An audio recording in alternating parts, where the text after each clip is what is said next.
Bună, dragii mei! Bine ați venit în bucătăria mea! Astăzi vreau să vă pregătesc o rețetă specială de crempită, cum facem noi în Banat. Și lista ingredientelor o veți găsi în descrierea filmului, tot ce trebuie. Pentru aluat, unturiță și așa mai departe, cremă și tot așa. Și începem prin a amesteca 2 ouă întregi cu apă călduță, bineînțeles, sare pentru gust, neapărat 2 linguri de oțet de 9 grade. Și fac cutelul ca să se amestece foarte bine. Am amestecat ouăle. Aici am 400 de grame de făină, unde voi turna compoziția lichidă. Totodată. Și voi frământa. Dacă mai am nevoie de făină, mai adaug puțin. Vă las exact cât folosesc eu. Scrieți în comentarii dacă ați făcut cremeș și cât de bun este. Eu o să fac rețeta părinților de crempită, ca în Banat, cum am învățat eu acasă. O să frământ un aluat omogen, bun pentru întins. Scrieți în comentarii de unde vă urmăriți și eu vă pup. Vă salut cu drag. O să pun pe masa de lucru și o să o frământ puțin. Așa arată aluatul, foarte bun.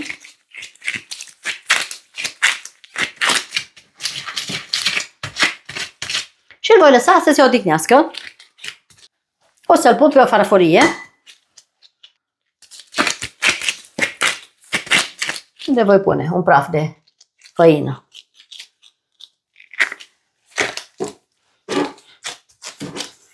Acesta este aluatul.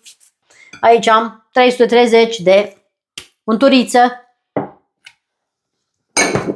200 de făină albă cernută. Și o să pun peste untură și o voi frământa foarte bine. Încorporez foarte bine untura în făină, până îmi rezultă o pastă. Unturița mea am amestecat-o și arată așa, ca o pastă. Ca o pastă, trebuie să fie groasă. O să pun deoparte. Iar acum cu făină voi întinde aluatul pe masa de lucru. O să pun făină și așez aluatul în mijloc. Ne ajutăm de făină pentru a putea să-l întindem să fie perfect, să nu se lipească. Și facem un aluat subțire. Întindem o foaie subțire. Începem pregătirile pentru Crăciun. Aceasta este numărul 1. Nu trebuie să lipsească de pe masa de Crăciun. Niciodată nu lipsește la noi. Așa că vă invit să o preparați. Este extraordinar de delicioasă. Crempită. Sau cremeș, cum zic unii în alte părți.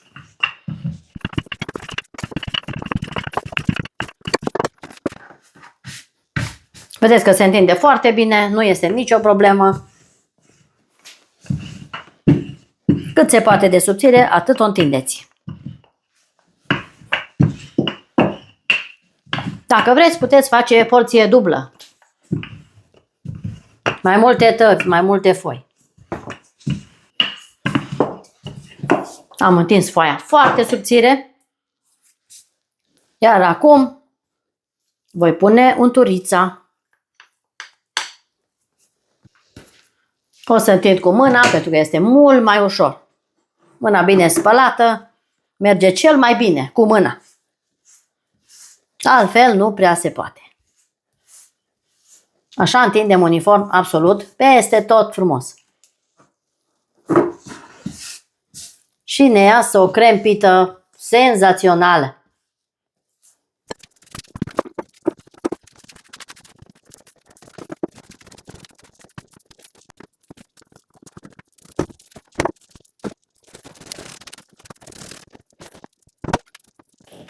Am întins unturița.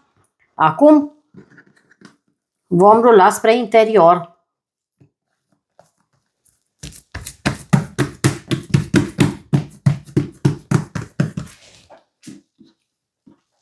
Și partea cealaltă, tot așa.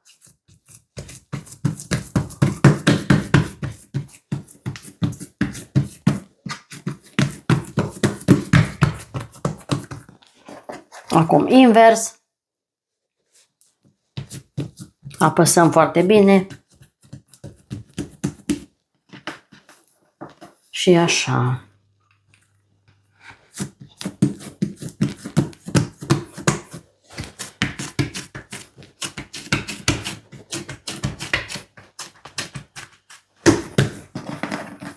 Împătur încă o dată, apăsând foarte bine. Și iar așa invers. O presez foarte bine.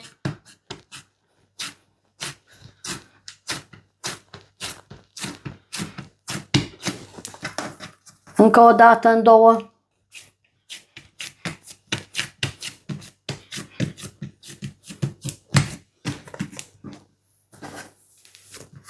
Și așa arată aluatul meu, prima împăturire.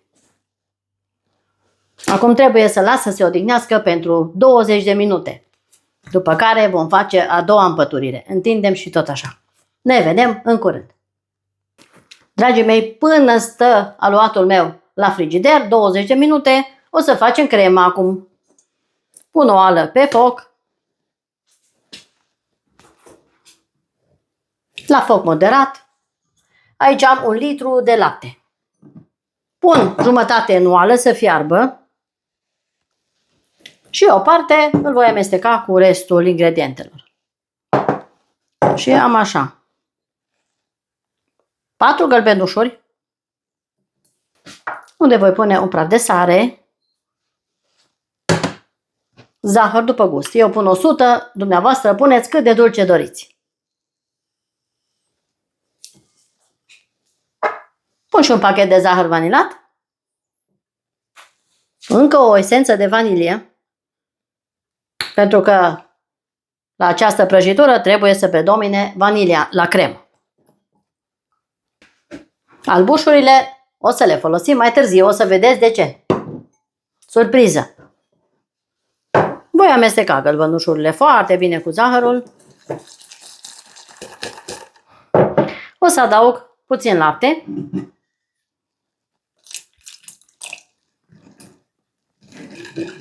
Și o să alternez când lapte, când făină. Să le încorporez pe toate în acest bol. Până fierbe laptele, noi facem așa ceva. Ca să nu avem cocolașe, bineînțeles. Mai adaug lapte. Acum pun din nou făină. Și voi amesteca. Scrieți în comentarii cum faceți dumneavoastră, cum preparați creme pita. Sau cremeș, cum îi mai spune. O să adaug și restul de lapte. Amestec și golesc în oală. Să fiarbă, să se îngroașe. Acum torn compoziția peste laptele din oală. Amestec în continuu pentru a nu se prinde de fundul oalei până se îngroașă. Crema mea a fiert. Este gata. Așa trebuie să arate, groasă. Crema perfectă pentru creme pită. Acum o voi acoperi cu o folie alimentară și o voi lăsa să se răcească complet, după care vom continua cu crema. Până atunci o să întindem a doua tură de aluat. Aceasta merge la răcit, la rece. După 20 de minute am scos aluatul de la frigider și cu făină voi întinde la fel, aceeași foaie lungă. și subțirică, pe cât se poate. Pun aluatul pe masă.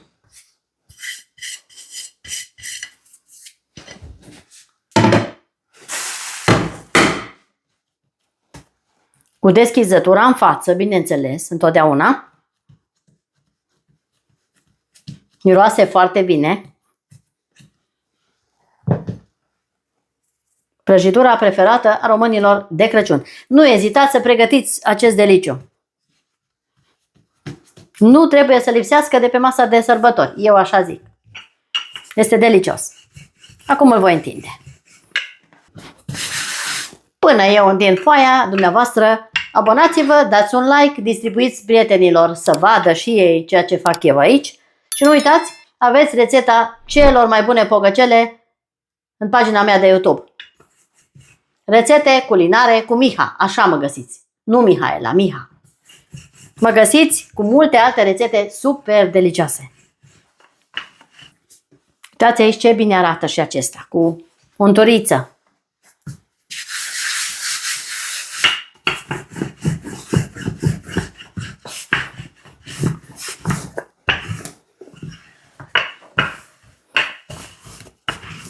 O să vă iasă cea mai bună crempită din lume. Asta vă garantez. După cum vedeți, am pus o untură destulă. Nu se vede nici untura, nu iasă în afară. Deci este super aluat. Pregătiți acest deliciu. Și o să fie familia foarte încântată de Sfintele Sărbători de Crăciun. Am zis să vă pregătesc și câteva delicii pentru sărbătoare, pentru Crăciun. Așa, acum, din nou, aceeași procedură. Împachetăm.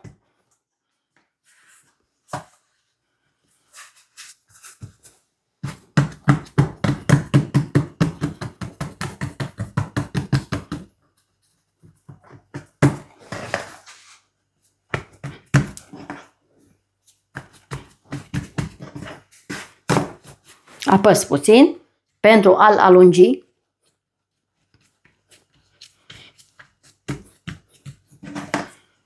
Și încă o dată. Și merge la rece. Pentru 20 de minute. Până se răcește, căutați rețeta mea de pogăcele de pe YouTube. Vă las linkul în descrierea filmului, de la pogăcelele mele, de pe YouTube. Acum la somn, în frigider. Ne vedem în curând la partea a treia. Am scos aluatul de la frigider și cu făină îl voi întinde din nou. Punem pe suprafața de lucru, întotdeauna cu foile înspre mine, așa.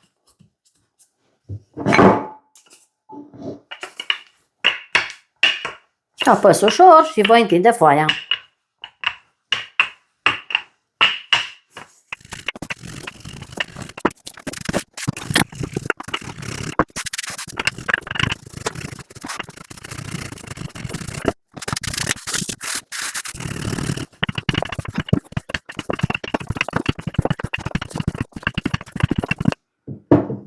Am întins foaia foarte bine.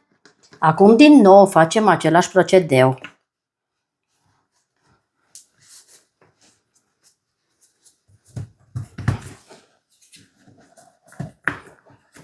Întind până la capăt și pe aceasta în două. Apăs puțin. După care venim invers, așa. Apăsăm. Și invers.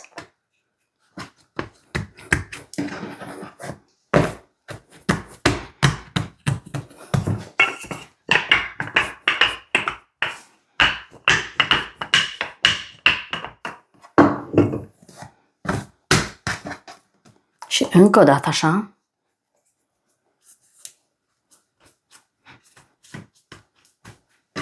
Acum din nou la frigider pentru 20 de minute.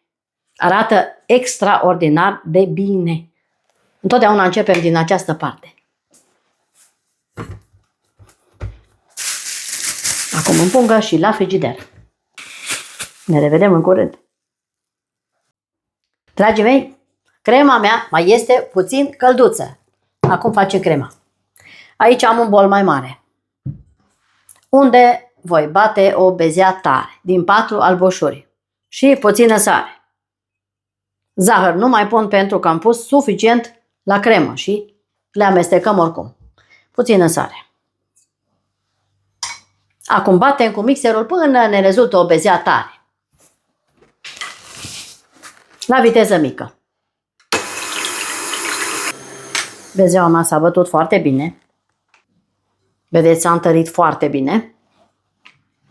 Acum, în această bezea, vom adăuga din cremă.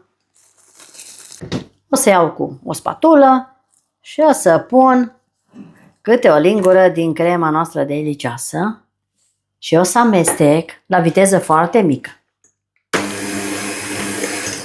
Și tot așa adaug până când termin crema toată.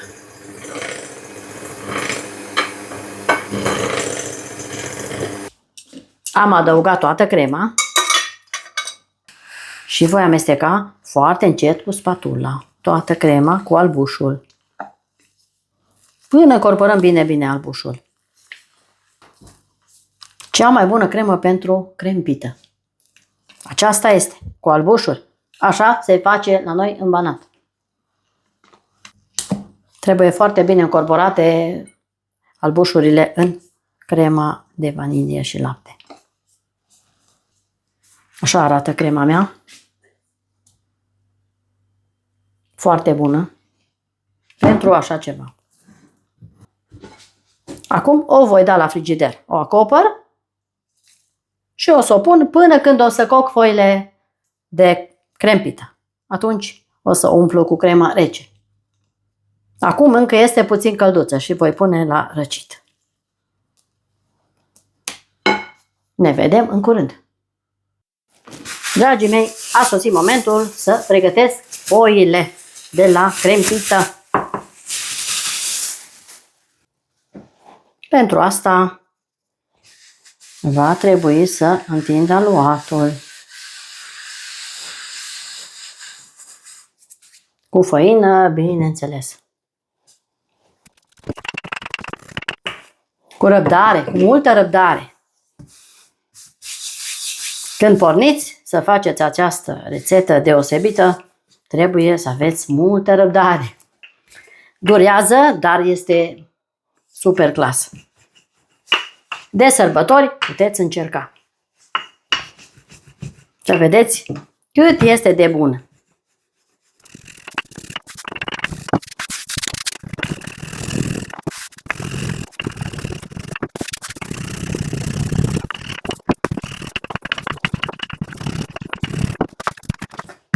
Aluatul se întinde foarte bine, nu este nicio problemă.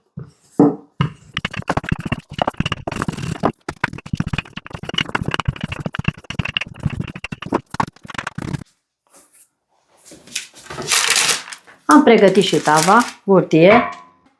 Am tăiat foaia de 25 de centimetri lățime.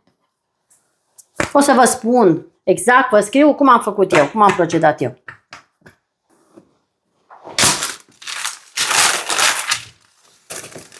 Am așezat foaia pe hârtie.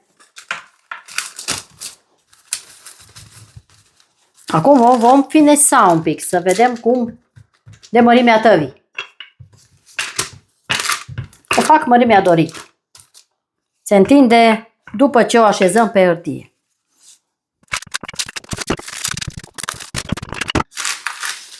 O întindem cât este necesar până îi dăm o formă a tăvii noastre. O așez așa frumos în tavă.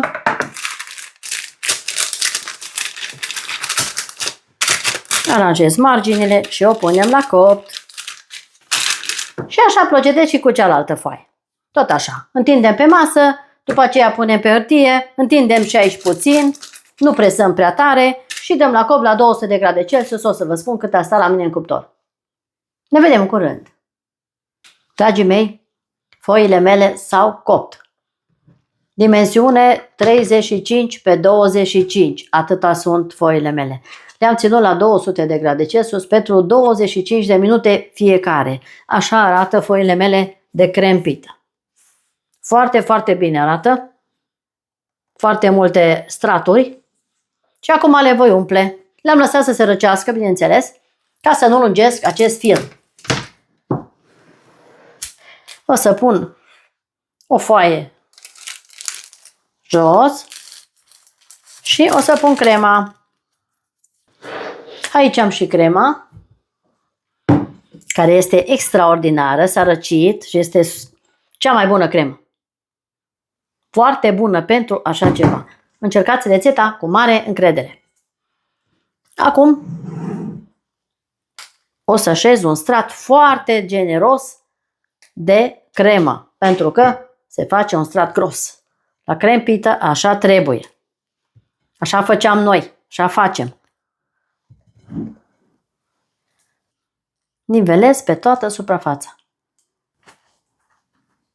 Este foarte fragedă această foaie, este extraordinar de bună. Crema o să o pun toată. S-a răcit foarte bine la frigider. Are o textură destul de bună pentru umplut și este exact ceea ce ne trebuie.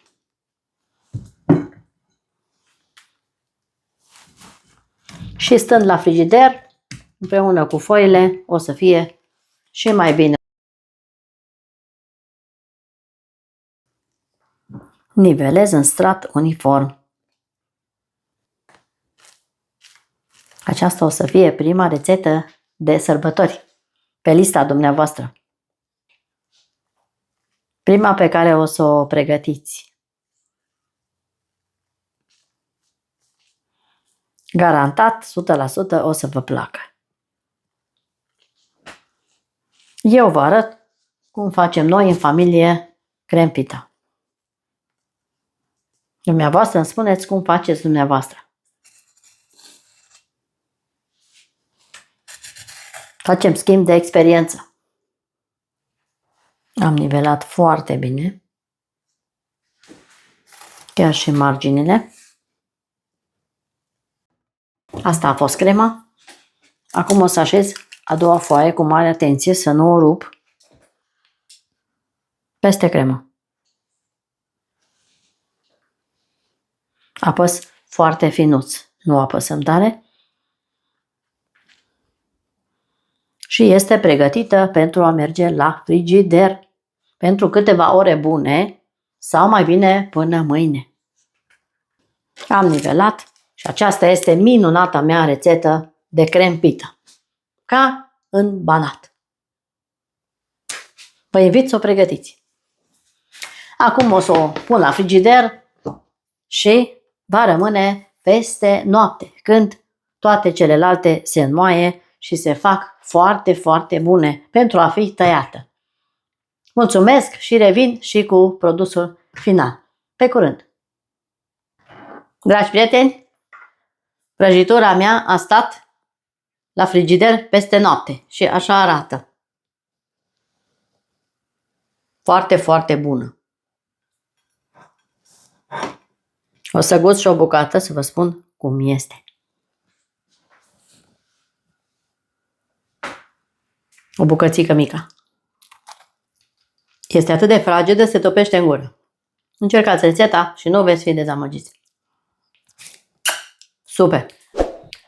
Mulțumesc frumos că ați fost alături de mine și la această rețetă și până data viitoare eu vă spun toate cele bune. La revedere!